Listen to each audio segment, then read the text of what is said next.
This is straight talk, leads to straight understanding. Straight talk. That's TSU.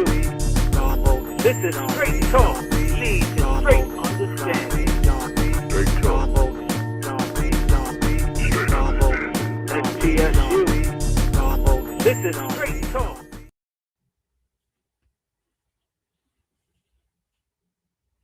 Yes,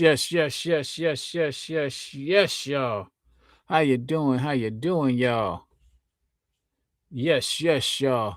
How you doing? What's going down? This is Sean Bolden, Lisa, Sean B. Straight talk, Lisa, straight understanding. Yes, we are here. I'm here with HQ, Sparta HQ Network, and we are doing our thing. So today we're going to start off Happy New Year again.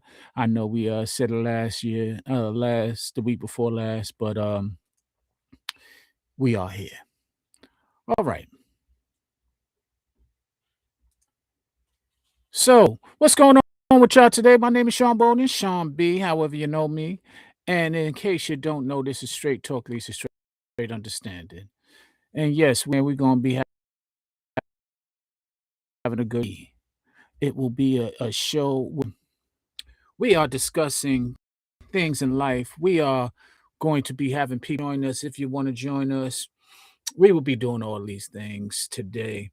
Our topic is an interesting topic. In case you can't read it all, it says men and women speak the same words, but not the same language. Again, men and women speak the same words, but not always the same language. And we're going to have it straight talk today. We're not going to play any videos. We're just going to straight talk about it, because often, and if anybody want to join me, by the way, the link will be in the chat. Yes, you can find the link in the chat, and if you want to join me, I'll put it over there right now so that you can come on over. Yes, I will. And the link is there. So with that being said, there it is, y'all. There it is. All right. So with that being, the topic will be a very interesting topic. I think a topic that's been spoken about in many different circumstances, many different situations, and I think that is something we need to do. I'm going to start by saying and where I got the origin of this. I've had many conversations. I've had many interactions with a lot of different women. I saw my man Philosophical do it on his show, and he was speaking with a young lady named Bo.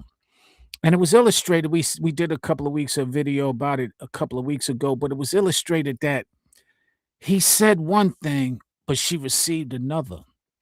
Now I heard that, I saw that, I felt that, and I wanted to speak about that because often in my personal life and in my business profession, there's a disconnect because we say the same words.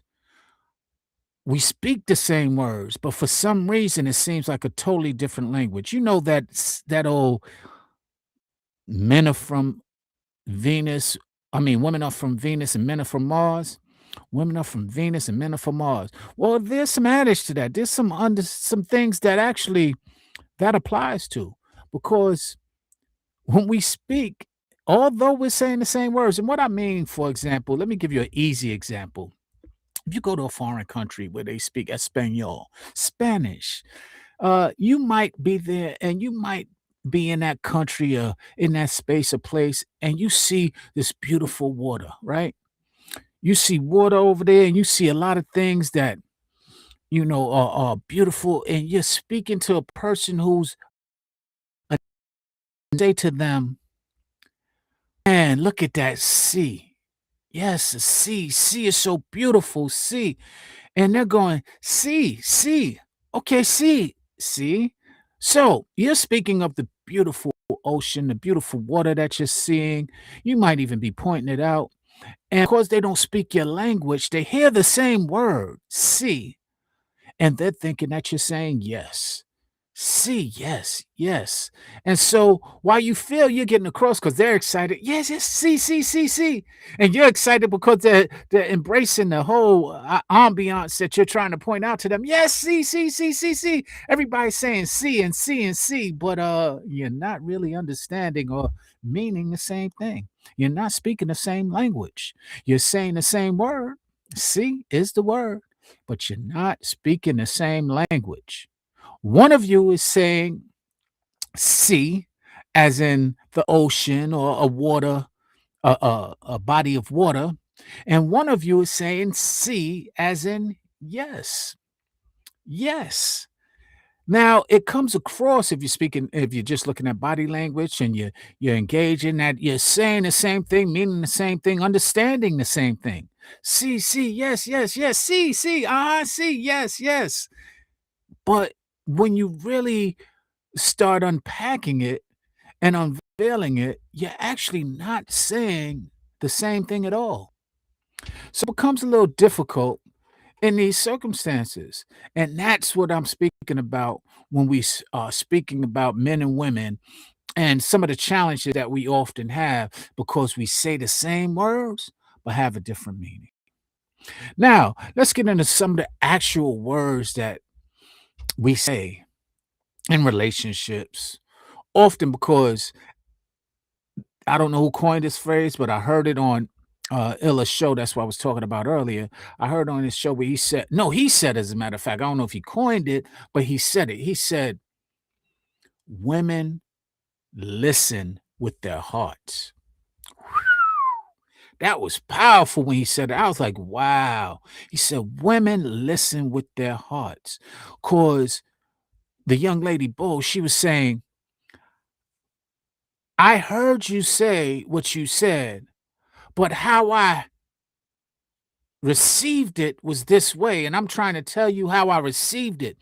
And he went back and he said, regardless on how you received it, what did I say?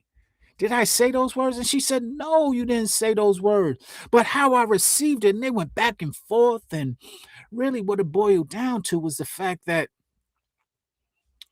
what he said triggered an emotion within her. So what she heard wasn't what he said. What she heard was what it made her feel like. Y'all gotta unpack this. What again, what she heard is what it made her feel like. Now, I've been having these questions because I recently had to speak to a few of my loved ones and let them know that I like them.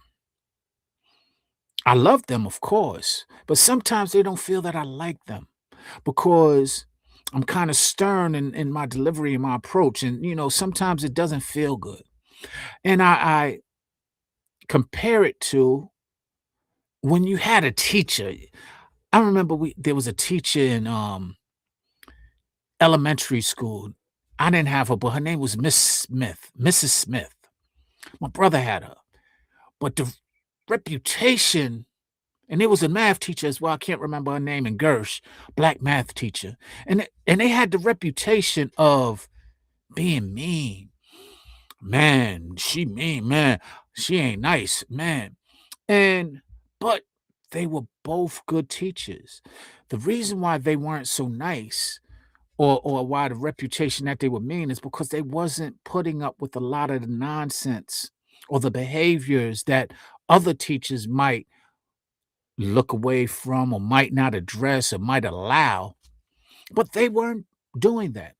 And I say that because I feel and I'm learning that I have a similar approach when it comes to teaching, when it comes to addressing people, being direct. Now, I'm not always direct. I start out where I'm pretty I start out soft, I start out considerate, I start out mindful of how they might feel. I do start out that way.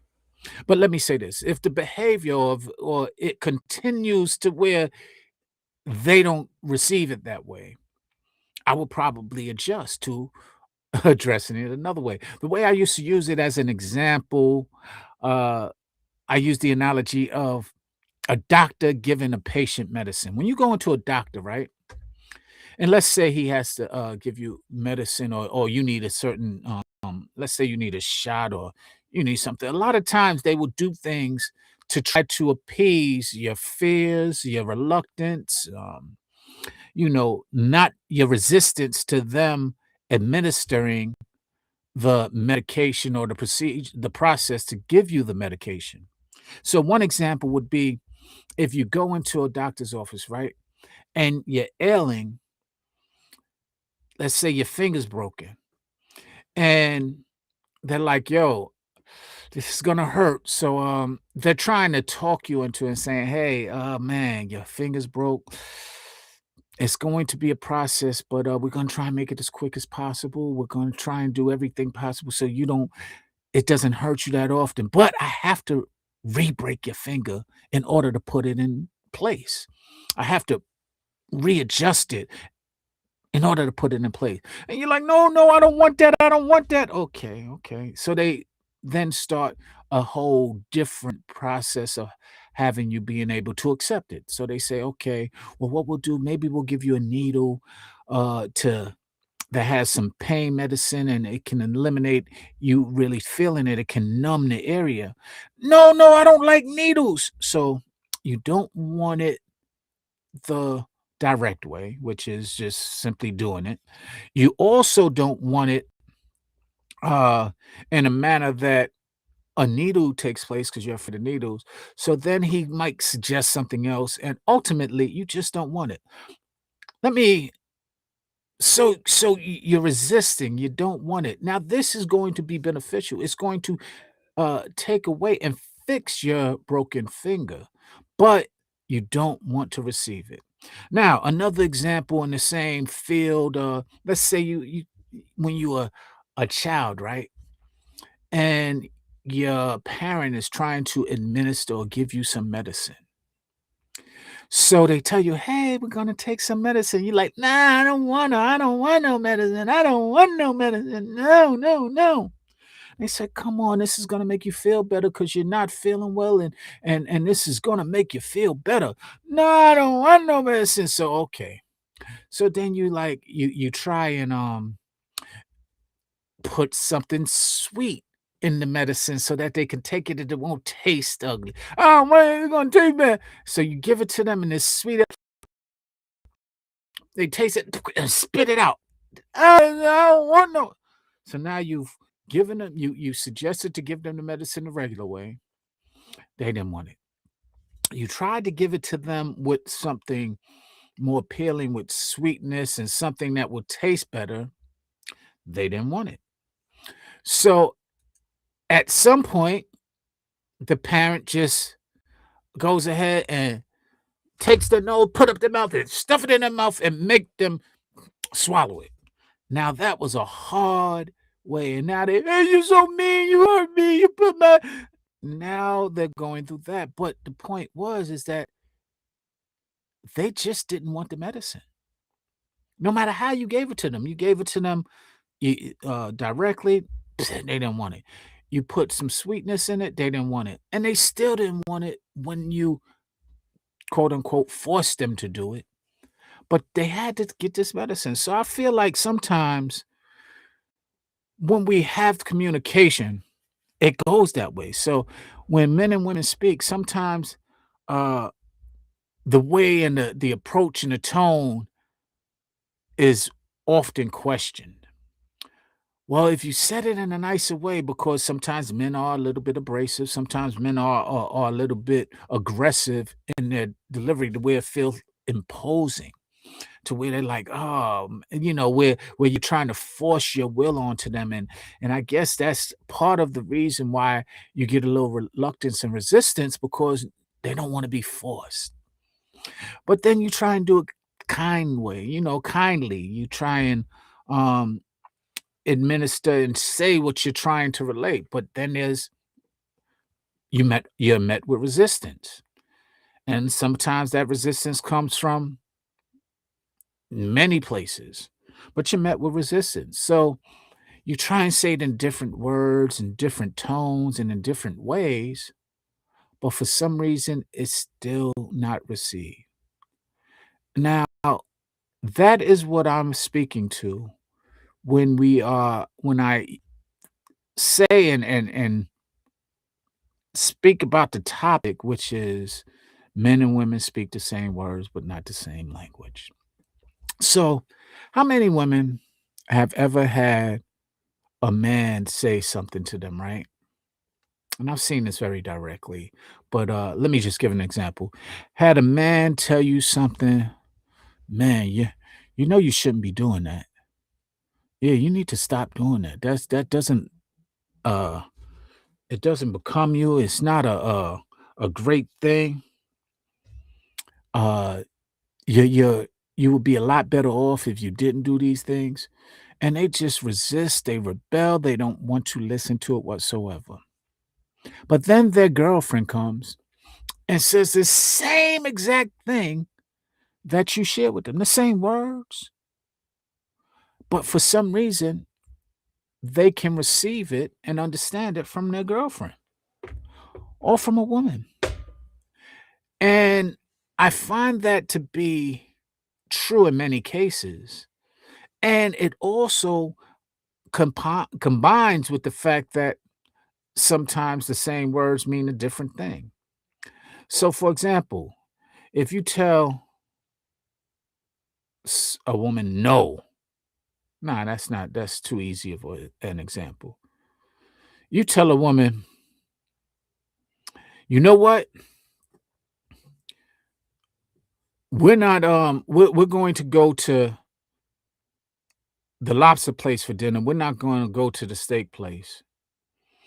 And you are very direct with it or even commanding about it. Sometimes you're met with resistance. But I want a chicken. Why do you? And it's not about the fact that they have an issue with the lobster place. It's really about the fact that you were telling them what they and where they were going to go. And that's where you met the resistance. And that's where you found or where there was a disconnect. They understood. They liked lobster. They liked the place that you suggested or I'm sorry, that you didn't suggest, that you told them you were taking them to. But they would have preferred to have it been suggested. And this, ladies, happens pretty regularly. I'm asking, have you ever experienced it? Because maybe you haven't, but it does happen pretty routinely at times when it comes to relationships. Now, here's a caveat. Here's what is the issue. Is that, and I'm asking this, not saying this, but I'm asking, could it be that for some reason you feel like you're not in control and it becomes more about a control thing because you don't want to be told what to do as opposed to the actual not wanting to do it? Just a question. Now, I ask that because the other thing that I learned while I was preparing for this topic is that many times, and I'm a reach with this one, y'all. I'm a reach with this one, ladies. Warning, warning, warning. Triggering comment about to come. Warning, triggering comment is about to come. But I'm reaching, and I'm asking. You can respond through comment. You can respond however you like, but I'm asking, could it be that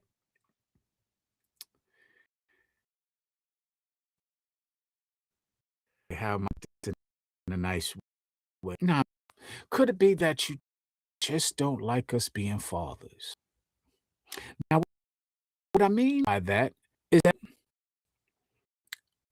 a man being a father often very direct, very authoritative, and speak to you in authoritative direct manner. He's speaking to you like a child, which possibly we and probably we are. Got to take accountability. But that's what fathers do. Similar to maybe mothers, and not all mothers, to somebody in like, oh, baby, you gonna be all right. And that's just the way mothers might do it. Now, of course, these are general examples, they're not definitive on either side. There's people who speak very definitive, very nurturing that are men. But the point that I'm asking is that, and I found this to be somewhat of the case, but they just like the fact that that my brother is a father. And sometimes we don't, not all the time, but sometimes we speak in an authoritative to where it's not more of a request, it's more of a, this is what we do. Now, I say and put all of that out there because, like we speak the same language. When we're speaking and saying this is what it's going to be, a lot of times those words are taken as, don't tell me, taken as you're trying to tell me what we are. Ladies, we are telling you what to do. And it's not that we always, and you have to remember that. Got to remember, this time in your mind, this is what I had. It's your heart, as Ella said, in your heart, because in your mind, you put this happens. You always talk to me like this. This is what every time, always, and and that's not the emotion and what it feels like. Because it was, if you really reflect on it, several times, many times, where they said just the opposite. That they said, "Hey, what would you like? Hey, I was thinking about. What are your thoughts? Hey," and the answer and the response is, don't care. You can do what you want." But then when it comes to, look, this is what we're gonna go get this. I don't want to hear nothing about it. We gonna go get this done. Certain the pride is what I would call it, or the ego jumps in. Who you talking to? Who's your father? And that I'm asking, of course, it's not with all ladies, but those ladies, I will preference this, who I found it in, were those ladies who emphasize or exalt independence, or I am powerful. Me on with any gender breeds control,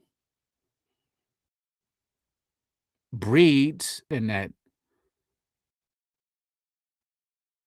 power, that need, breeds opposing your will, breeds spoiledness, breeds entitlement. And again, it's not from gender. It breeds different characteristics and behaviors that might not be becoming a relationship whatsoever. Next, do it be the case? Could this be the disconnect, and where we're saying the same words, really using the same language, but language that is missing and is absent is that sensitive to tones, both men and women. And so if you are sensitive to tone, you might get offended when a tone is not what you were expecting. And I say expecting, you'll get disappointed. And I'm a firm believer, expectation leads to disappointment. So if you expect a certain interaction, certain response, or a certain approach, regardless if the approach was cordial, if the approach was something that wasn't intended or is not meant to be disrespectful, is not meant to be condescending, is not meant to be if you're something different, it's very possible that you can take offense. It's very possible that you can feel disrespected, think a person's intention with you. But I say look a couple of steps back and I ask, where is the root, the person's intent? I challenge you to question, hey, was that intention? Question that to the person and allow them to answer that. Do not, and I will say this I'm saying very definitively, do not meet them with anger. Meet them with anger, they probably 9, 8 times 10 will and meet you with good. And see, that's where I have a lot of disconnect. Is because when offense is taken between a man and a woman, especially when they're very close to one, they forget that the person who extended is somebody that actually the person who said the offense to actually wouldn't want to hurt, but they meet them with anger. And when you meet a person with anger, they might respond back with anger. When you meet a person with emotion, especially a negative emotion, they might respond back with negative emotion. And do we blame or do we accountability and for our reaction? Now, I will say that I have done both. Blame the person who triggered me because that's really what it boils down to. I have also stepped back and said, hey, I can't blame them for my triggers if, in fact, I'm allowing myself to be triggered. And I had to go ahead and reassess why I was triggered, reassess how can I not run away from the action or the whatever it was that triggered, but how I can learn to better understand or deal with it to me. And I've been getting better at that. Yes, I've been getting much better at that. I hope that and encourage people to get better as well.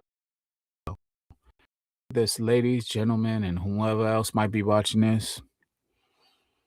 I never ask of you anything that I will not do myself. I will never ask you to compromise your integrity. And if I ask you to do anything, like it's compromising my integrities, because I'm not about compromising my integrity. So I don't believe that I'm trying to compromise yours. Now, we do have the same words, different language. So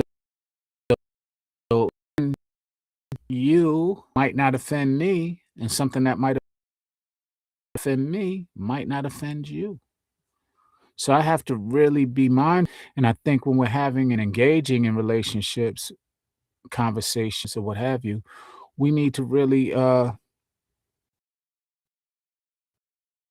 take time to consider as opposed to just those. So yeah, by the way, anybody who's watching, if you would like to join the conversation again, in the chat, we have the link where you can definitely join and participate. And those going down, brother, and those who want to comment, whether you're looking at it on the rebroadcast or you're looking at it directly, feel free to comment. I will answer all the comments that I see. I will respond to all the engagement that is presented. So I thank you in advance. By the way, pause. We need to subscribe, like, comment, subscribe, like, comment. Join the channels. We have 2 channels that are hosting this right now. We have Sparta HQ Network, which is my partner, and we have Sean Bolden, both on YouTube. We also have a Facebook where you can get a link to the YouTube. Sean Bolden on YouTube. It's Sparta HQ Network on YouTube as well. And we need y'all to join. We need y'all to subscribe. We're trying to grow this platform, and we want to have more conversations with you guys. And the best way and the only way that we can do that is by you participating with joining it. Don't forget to tap on the little bell so that you get the announcements when we're going live and that we can start growing. All right. So just need to put that in as an announcement. Now back to the subject at hand. Again, men and women speak the same words, but not the same language. I said already that I find that this pretty accurate in all of the things that I've experienced, because some of my experience, especially more recently, I will say this: as I get older and I engage with people, I'm more mindful and I'm paying more attention to not just their feelings, but I'm also paying attention to our correspondence with one another. I'm paying attention to our body language with one another. A lot of times I'm paying attention to the root and the existing relationship that we have, because sometimes there are sentiments that are harbored, there are feelings that are harbored that are not released. That they say triggering is when you're faced with you get triggered, excuse me, when you're faced with unresolved emotions. And because we have such a good rapport, because men and women especially who know one another have so many different experiences. What's going on, Ty? Have so many different experiences that we sometimes trigger one another. Especially in our communities, we might have things that have been said and meant, in a very harsh way that we've been hurt by. Bless you as well. Thank you. Oh, thank you for blessing me. We might have some things that hurt us, but our pride, our intelligence, many other things don't allow us to face the fact that we've been hurt, don't allow us to address it. So we kind of just tuck it away, harbor it. And then when we come and have a conversation and it's unveiled by somebody saying a triggering word, somebody presenting in a triggering way where they might be loud and all you've had was people yell at you all your life. And so you take offense to that volume and say, well, don't be yelling at me. I hear it pretty often when I get passionate. I get like this, yeah, yeah, yeah. And I saw, yeah, and I'm told, yo, why are you yelling at me? And I'm like, I'm not yelling. And then I give the example, this is me yelling. And you see the difference. That's me yelling. If I was to yell, that it would sound similar to what I just did. Just because I get passionate, I don't try to be offensive. I understand that it can be offensive, but if you know my heart is what I try and share with people. If you know my heart, you know my intent. And if that was my intent, yes, then I'm being offensive. I'm deliberately trying to do it, and that's the difference. When you're being accused is something that you're actually putting a lot of effort not to do. Like, I don't like to offend people, especially my loved ones. I don't like to offend. So I'm very mindful and try not to. So then when I'm accused of doing it, when I'm putting so much effort, as Taisha said, to overcome some of those things that I understand can be triggering to people, and I'm accused that I'm doing it because I might be not practicing the best ability to extend that at the moment, because I get a little excited. I think we all might, but I say that I know I do get excited at times. I get passionate at times, and it can sound like an argument, but I tell the people who I'm having this with that it's kind of like if you was in a barber shop, right? And you saw two men in the barber shop having a conversation. They might get passionate, it might be loud. Outsider looking in who don't know these people might think that they're about to fight. Meanwhile, it's far from the case. It's far from that existence. It actually is that they understand one another. So what I will say, instead of listening with your heart and how it's making you feel, look at that person who actually is saying it. I've had conversations with people I've done nothing but love, and they know this. I've done nothing but support. They know this, that when I got passionate, they took it like I was doing something that was not, that I just changed my way and I was just an animal. And I'm like, man. And they say, why are you doing this to me? And I said, man, pardon me. I was just being, I just got passionate. But they be like, you what, but, and I'm like, yo, if I was trying to offend you, and I'm gonna say this very clearly, and I hope y'all get this and don't take offense to this, but if I was doing what you're accusing me of, it wouldn't look like that. If I was trying to offend you, it wouldn't look like a slide remark that hit a sensitive spot to you. I'm not getting on that. I'm not just saying little. That's what it boils down to. Maybe that's something they would do. Maybe it's something that they might take a little slide, punch or something in there. I don't like that. So me personally, I won't do it. But I do understand why people think it's done.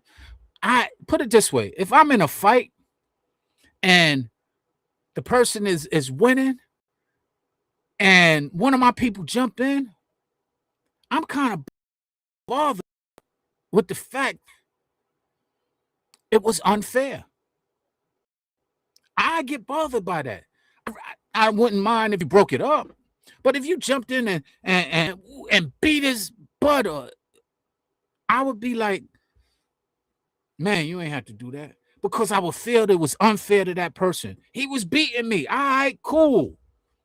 I could take a L, but when you jump in, like when cheaters in sports, when they cheat and they proud of their accomplishment, I can't be proud of that. This is me. Exactly, Ty. I'm sorry for pausing, but I was reading what Thais said. She says, so let's unpack this. What did you hear me say? And what did you hear me and how did you hear me say it? That was what I said earlier, Ty. I said a lot of times we say the same words, but have a different meaning. And I said the intention was not to hurt you. Exactly. I can accept responsibility for it was not my intention to hurt you. Absolutely. But what I meant was, but that would be a emotionally mature conversation, Ty. Unfortunately, emotional maturity, if you handle often, a lot of people are guilty of it. I've been guilty of it myself. I try not to be guilty of it any longer. But once you get into that, your emotions, that maturity level, that intellectual maturity that you're speaking of and that you're describing right now, out the door, out the window. I've seen it with men, I've seen it with women, but it's resemblant of a child. When we were growing up, that's exactly what we did as children. We didn't take the emotional high road or the intellectual high road. We always just went in our feelings and did whatever wherever and whatever we felt. This is the reason why laws were made, Because if you could just do what you want, when you want it, how you want it, then this will be a very difficult society. And so, to your point, yes, we need to be able to say what I meant was, but it needs to be able to come a person mature enough to say, I didn't like I said earlier, when I was having conversation with some of my people, they met me with anger when they took offense to what I was saying, instead of meeting me with honesty, which is saying, hey, what you just said hurt my feelings. Wow, I didn't know that. Now I have the ability to address it in a different manner. But when you meet me with, yo, who you talking to? Da, da, da, da. Now I might meet you with that same energy. And that can go just in the wrong direction. And both of us or one of us can be hurt further because, yes, we are triggered. And so that sensitivity that we get offensive, because the way I look at it, an argument, a conversation is never an argument until somebody takes offense. Let me say that again. A conversation is never an argument until somebody takes offense. Once somebody takes offense, that's when it transitions into an argument from a conversation. Usually, no matter how passionate you are, if no offense is taken, it still is a conversation. It just becomes a passionate conversation. And maybe we get a little volume in there. Maybe we get a little emotion. Maybe we get a little body language, but it's still no offense taken. So therefore, it doesn't transition into an argument. But as soon as one person is offended, it can become an argument, or it does become an argument. So how do you diffuse it is what Taisha has given us some good examples on. Your expectation was they should meet you where you are. And that's what their expectation usually is, that a person is going to meet you where you are, that a person should respect. We just had this big conversation about Corey Holcomb and Anton Daniels, right? And the way I looked at it, first off, let me say what I initially said. It was a skit. It was a performance. They were performing. They scripted it. They knew what they was doing. In my opinion, they both won because guess what? The world talked about it. The internet world, black internet world spoke about it for about a week. They did what Cat Williams and Shannon Sharp did at the top of 2025. And so they just reenacted it at the top of 2026. And they did it very strategically. I think they did it very intentionally, and they did win with that. But here's what I think happened. What I think happened was, y'all ever heard the story about LL Cool J and Jamie Foxx while they was filming Any Given Sunday? They were acting. They was doing a performance. They was sitting there, on a football team together, and they was acting. So the story goes, as they were acting, Jamie Foxx took offense to something LL said or something LL did. And so he's like, yo, don't do that to me again. And I was like, yo, I'm just acting. We're just acting. So, yo, I said, don't do that to me again. Okay, all right, cool. He took offense. Then LL did it again. And Jamie punched him in the face. LL was like, oh, and this is while they were rolling, while the cameras were rolling. So LL kept it professional. I think what happened with Corey and Anton, what was happening is that they had it scripted, but then it escalated to where Anton was like, oh, word, that's where we go. You serious now? Oh, this is what we doing? You want to actually fight? All right, we could do this. And Corey was like, oh, nah, this is part of the script. So it kind of reminded me of when Jamie Foxx punched LL, and he was like, oh, this is what we doing? All right, cool. He ain't say nothing. He waited until they said cut, and then he went back into the same scene. And in that scene, he was like, oh, word, okay. So now he in the acting, he said, oh, this is what we doing? Picked up his cell, bow, knocked him out. Jamie Foxx on the floor. Now they got beef. Now it's changed to actual beef because one person was offended, which was Jamie. He took out, instead of speaking to LL and saying, yo, my man, you a little rough on me. You a little stronger than you think. And so he's up on that. You know what I'm saying? He wanted to let his pride kick in. Yo, I told you, don't do that to me again. All right. And he was like, and L looked at him like, oh, whatever. All right, cool, cool, cool. And then when he did it again, and it's probably just LL's strength is stronger than he thought. He did it again. Jimmy said, what? God, punched him in the face. And LL did. He reminded me of me when he just looked at like, yo, did you just hit me? Like, did you just for real hit me? Oh, word. It was like, yo, chill, chill, chill. They broke it up. Nah, nah, nah, nah. You know, he's just acting. Don't worry about it. We all good. This is what LL said. He was describing it. "Nah, we good, we good. You know, LL smooth. Yeah, we good. Nah, nah, nah. You know, it's all good. It's all good. We professionals. But that's what triggered LL getting punched in his mouth. So he was like, all right, action. Boom. Knocked him out. Why'd you do that? Yo, we just acting. That's what we doing. And he said he was acting when he punched me in my face. I was just acting when I, got a little forceful. My fault. Pardon me. Yo, go get some smelling salt. Go get some smelling salt so we can wake homie up. But to the point that what de-escalated it was and the story went on, or what de-escalated that whole scenario, because it got real tense and they almost stopped production because of the foolery. But Jim Brown came in and kind of checked them both.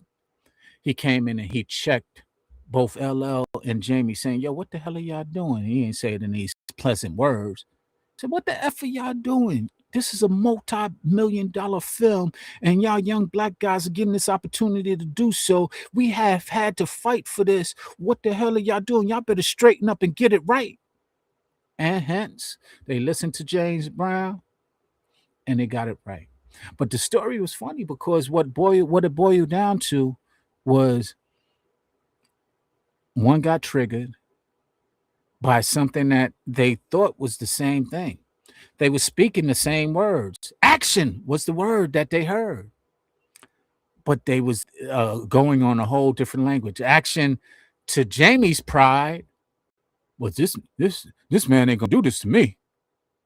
Action to LL's pride was, oh word, you punched me in my mouth. All right, get back. And anybody who know LL as an MC, y'all know he's about competition. So in that case, Jamie lost that bout. And I'm glad that Jim Brown was able to de-escalate it. And I'm glad that they are friends now and are able to talk about it with the sense of humor and with the sense of reflection and a sense of maturity, which I think is what I was initially speaking about all in this conversation. How men and women speak the same words but not the same language usually. And what it boils down is, if we step back and we take the time to actually think of who we're talking to without any of our past experiences, without any of the resemblances of our past experiences, because that's what really is triggering, because it's unresolved pain that somebody is triggering. And so you're sensitive to it. And so therefore you react to it. And usually you react in a very detrimental way, whether it's detrimental to yourself because it can harm you, i.e., Jamie Foxx, or whether it's detrimental to others and everybody, where it almost shut down the whole production, i.e., LL. And Ty, you are absolutely right. And I never thought about that, but you're right. Taish says, Scooby Taish says, in relationships, people need communication training, in her opinion. And I will second that. I think that we prepare for everything that we achieve success at. For example, if you want a job, you prepare for the interview, you prepare the training to be able to do the duties that you are called to do. In education, you prepare to take your test, to be able to pass your test, to be able to achieve the uh, accolades or the diplomas that you're out to receive, certificates or what have you, and many other things. We prepare and we work towards everything. But when it comes to relationships, for some reason, we take that for granted and we don't put in the work, we don't put in the energy, and we don't put in the time that we will put into everything else that we are successful at. And we wonder why they are not successful, why they are not doing well. To Ty's point, we don't have a class that we're giving or that we're taking. If you didn't have a skill and you wanted a job, you would take a class, whether it be YouTube in this world and day and age, or whether it was an actual class, you would take it to be able to go try to achieve that position. The thing is, we don't value relationships like we value money. We don't value relationships like we value uh, some of the other things that we're going to get a definitive result, a definitive reward. And I understand it, but it's very unfortunate nonetheless. I understand because we would have to be able to really rely on someone else in relationships to sometimes achieve that. And that's where we face a lot of dilemmas. But the point is, we definitely coaches in relationships, but what it boils down to is we don't feel that we're going to get a reward, so we don't put as much effort and energy into achieving the success because the reward is contingent on working with somebody else. Well, most people who have been on teams usually know how to navigate that a little better than those who haven't because they had coaching, to Ty's point, on their teams. So when it comes to working with somebody else to achieve a common goal, they're a little bit more suited. But not everybody has been on teams, and not everybody who's been on teams, when they get off of that team, knows how to navigate those same attributes in their personal lives. So if I created a curriculum and became a coach, people could book sessions with him. This is true. You know what's interesting about that, Ty? And I know you do it as well. Kind of do it, and that's why I even started coming on live on these straight talks. Is because I was doing it privately so many times that I wanted to have some of these conversations publicly, and I have done it. And certain people I've received them going ahead and blessing me. That's where some of the blessings come with the cash apps and things of that nature when I'm on the show, or them blessing me in other ways. But yeah, that's what really was the root of me coming on, is to help people. I will say coach is a very strong word, and but I can understand it and embrace it. Here's another word that we was talking about. We are saying the same words but having a different language, because what I'm doing, I guess I am coaching, but I haven't been able to embrace that word that much because I was trained to believe that a coach needs a certification, that a coach needed this, and all of these accolades, when in fact, a coach just needs to know how to observe things, be able to relay things to people, and be able to give some resolution suggestions when in fact they're faced with a dilemma. Being able to give them plans and actual coaching on the team, giving them plays that will help them to be able to win easy, or to be able to watch tape so that you can see challenges that they're having, and you can see, identify them to the person who might be going through them, bring it to their attention, and tell them ways to do better. That's what I do. I observe people, and then I share with them my observation, and then I let them know honestly some suggestions that they did. I never really go on something to them. I always go on what they were feeling, because quite frankly, they can only change themselves. And the person, whoever violated them, whoever offended them, whoever triggered them, whoever did any of those things, will never be responsible unless they're there and they're willing to take on the responsibility. But what you can be responsible for is to be able to change your ways and change your things. So, yes, thank you, Ty. Thank you, Ty, relationship and life coach. Yes, I will say this as I say with therapists. I'm not a therapist, but things that I might share can be therapeutic. So, I'm not a certified life coach, but things that I share can coach you through life. So, with that being said, I see my time is winding down. Thank you for joining me, Ty. I really appreciated your correspondence. Thank you, White School Podcast. I saw you up in here too. Peter, I see you as well. And those who I don't see and have joined, I thank you as well. My name is Sean Bolden. You know me as uh, Straight Talk leads to straight understanding. I'll say it again, straight talk leads to straight understanding. That is something that I've learned to embrace.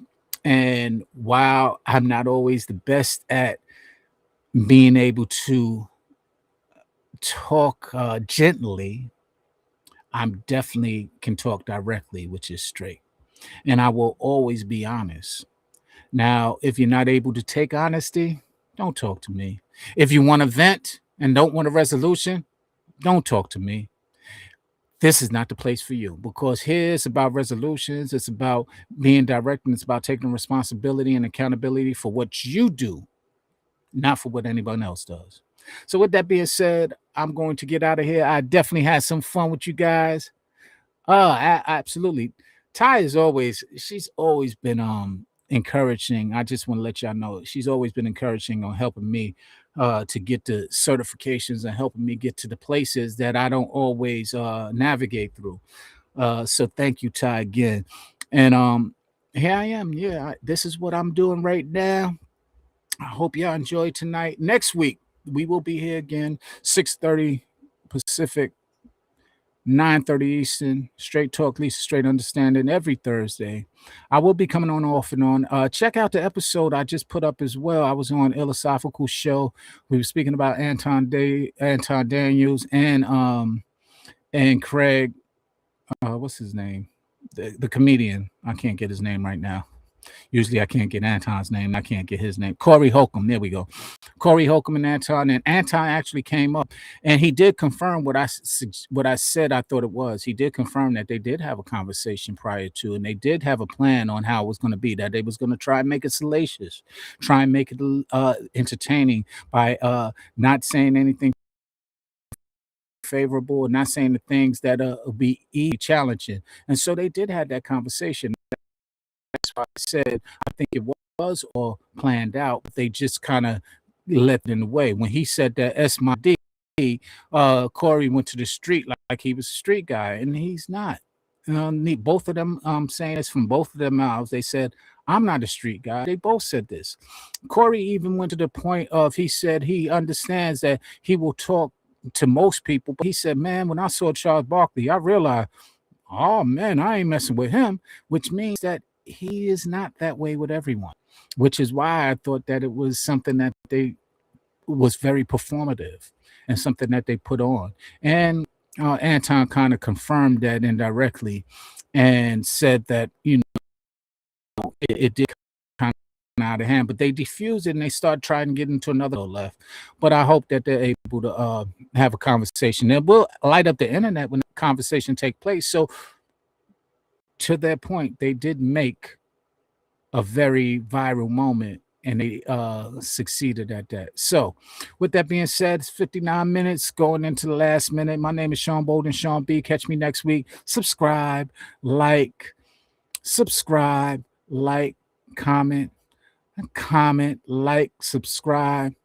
Let's make this YouTube channel start developing. Let's make these moments that we all can share from. We all can not share from, we all can learn from. I'm sorry. We all can learn from and we can share with others wherever we do get a lesson. So with that being said, I thank you for joining me. I thank you for taking time out to have some straight talk and straight understanding with me. And I hope that I can see you next week. Love, peace, and blessings to you all. Out. It's time to go.